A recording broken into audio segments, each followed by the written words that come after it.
नमस्कार मैत्रिणींनो, मी आहे ना उन्हाळा स्पेशल चिंच गुळाचं सरबत तुमच्यासोबत शेअर करणार आहे।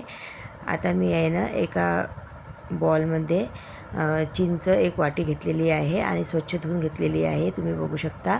आणि त्याच्यामध्ये थोडं पाणी टाकून भिजत घालायचं आहे 2-3 तास।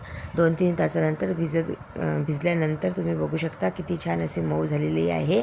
एकदम असं हाताने चोळून घ्यायचं आणि एक पातेलं घ्यायचं आणि त्याच्यावर चाळणी ठेवायची आणि छान असं ते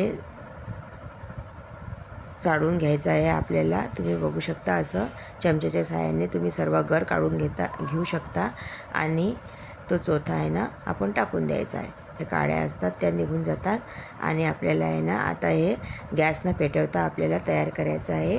1 वाटी मी चिंच घेतलेली होती, तर 1 वाटी मी गूळ घेतलेला आहे, तुम्ही बघू शकता। आणि गूळ असा छान असं मिक्स करून घ्यायचं आहे।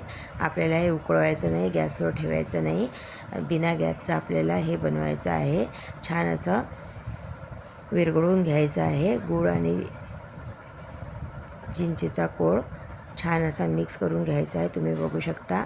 आणि मिक्स केल्यानंतर आहे ना एका ग्लासमध्ये आहे ना आपण टाकून घेणार आहोत आणि एकदम थंड पाणी टाकून घ्यायचं। आणि तुम्हाला जर पाणी नाही टाकायचं असले तर तुम्ही बर्फाचे क्यूब्स पण टाकू शकता। भाजलेल्या जिऱ्याची पूड टाकून घ्यायची आहे आणि थोडंसं मीठ टाकून घ्यायचं आहे।